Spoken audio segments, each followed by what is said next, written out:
بسم الله الرحمن الرحيم. عنوان هذه الحلقة: الإمبراطورية البيزنطية، دراسة في تاريخ الأسر الحاكمة. هذا هو كتاب أعتز به جدا، أصدرته عام 2007. قدم لهذا الكتاب أستاذي العلامة إسحاق عبيد. القسم الأول من الكتاب مدخل بيبليوغرافي للتاريخ البيزنطي، نماذج مختارة ومشكلات الدراسة. إسحاق عبيد وهو مؤرخ حاد الذكاء والفطنة قال لي: هذا أهم ما في الكتاب، أنك تعرف بالمصادر وتذكر مشكلات الدراسة. قال لي: أما الهستوار بوليتيك أو ما يسمى دراسة السياسة فسوف تستطيع أن تتناوله دون مشقة. القسم الأول، المدخل الببليوغرافي ومشاكل الدراسة، قسم مهم للغاية، ويقع في الصفحات من صفحة 17 إلى صفحة 122. حرصت أن أكتب في تاريخ بيزنطة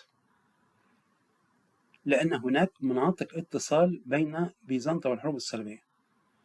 منذ أواخر القرن الحادي عشر بيزنطة لا تنفصل عن مسيرة الحروب الصليبية. هذه نقطة مهمة للغاية، وبصراحة نحن في أشد الحاجة إلى دراسات مسحية عامة عن التاريخ البيزنطي، وأنا أتمنى أن يتم ترجمة بازيليف واستروجيسكي، وعندما سيتم ترجمة الكتابين ستتضح أشياء عجيبة عنهما، تماما مثل ما حدث في كتاب هايد هيستوار دي كوميرس دي ليفان أوميناج، حيث عندما تمت ترجمة الكتاب فوجئ الكثيرون بأن هناك من استعان به دون أن يشير إليه بشكل خطير للغاية. تناولت الأسرات الحاكم ووصولا إلى 1453. بصراحة تاريخ بيزنطة ليس تاريخا ممتعا. أنا أقول هذا الكلام رغم أنني ألفت هذا الكتاب الذي وقع في 554 صفحة، وعدت فيه إلى مصادر كثيرة بفضل الله تعالى، فقائمة المصادر والمراجع امتدت في الصفحات من صفحة 473 إلى 554. تاريخ فيه تكرار ولا حيوية فيه، وما تردد عن عبقرية استمرار بيزنطة 11 قرنا. قلت أن هذا الكلام يحتاج إلى مراجعة. لماذا؟ لأن استمرارية كذب. 1204 وجهت لها ضربة لم تقم منها. الرد سهل، عادت 1291. كيف عادت؟ عادت ظلا شاحبا احتضار بيزنطي طويل الأجل إلى 1453. فليست هناك عبقرية في التاريخ البيزنطي في هذه الجزئية. طبعا في نقطة مهمة علينا الإقرار بها، وأنا أتمنى من الباحثين الذين يقولون أنهم متخصصين، أنهم من المتخصصين في التاريخ البيزنطي، وأعان الله من يقول أنه متخصص في 11 قرن. هذه مأساة بمفردها. إن هناك تناقضا كبيرا بين ما نسميه التاريخ السياسي لبيزنطة بطبيعته التقليدية والصراعات ومشاجراته ومؤامراته، وبين الإسهام الحضاري لبيزنطة. أخطر ما في بيزنطة الحضارة. هذه نقطة مهمة للغاية.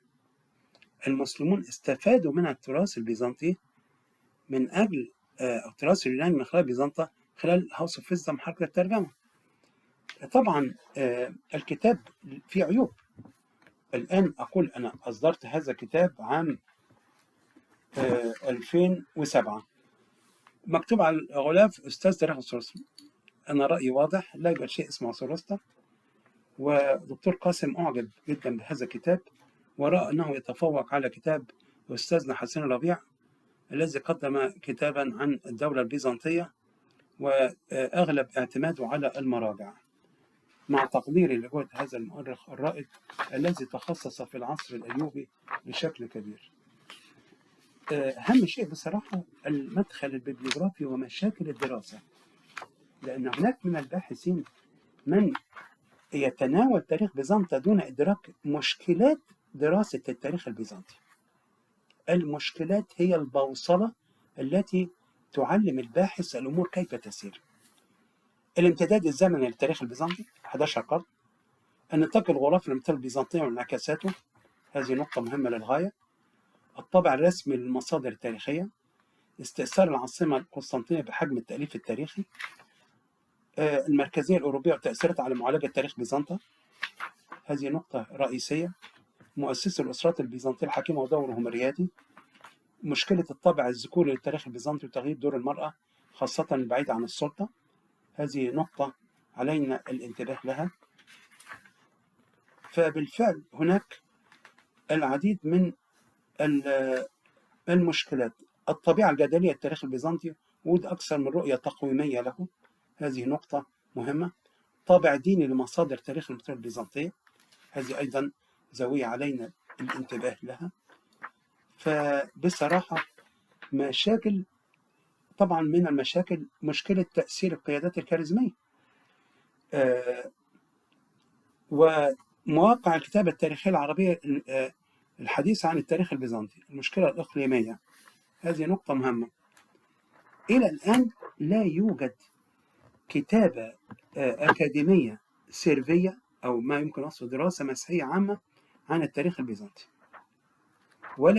لا تزال الترجمة بمثابة الحبل السري بين الباحثين العرب وتاريخ بيزنطة. القضية ليست هكذا. وأستاذ دكتور إسحاق عبيد له رؤية في تاريخ بيزنطة، يقول الروس لم يتركوا لنا شيئا، الأمور حسموها.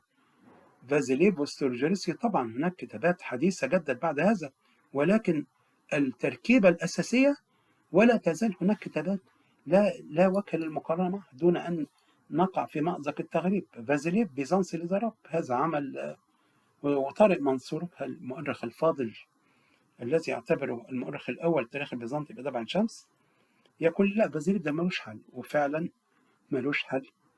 وأرجو أن تعود إلى الترجمة الممتازة التي قام بها محمد عبد الهادي شعيرة لبيزنطس إليزاراب العرب والروم، عمل غير عادي، وفاهم المصادر العربية والبيزنطية بعمق. بعض الباحثين يتصور أن الحل ألا يعود لمصادر عربية. من قال لك هذا كلام؟ بيزنطة لها مصادر عربية ويونانية ولاتينية وسوريانية وأرمينية، ده تاريخ عالمي لإمبراطورية عجوز 11 قرنا، إلى أن أطلق عليها محمد الفاتح رصاصة الرحمة في 29 مايو 1453. الكتاب فيه أخطاء مطبعية، وأنا أتمنى أن تعاد طباعته لتجنب هذه الأخطاء، لكن بمجمله أنا أعتقد أنه عمل مفيد.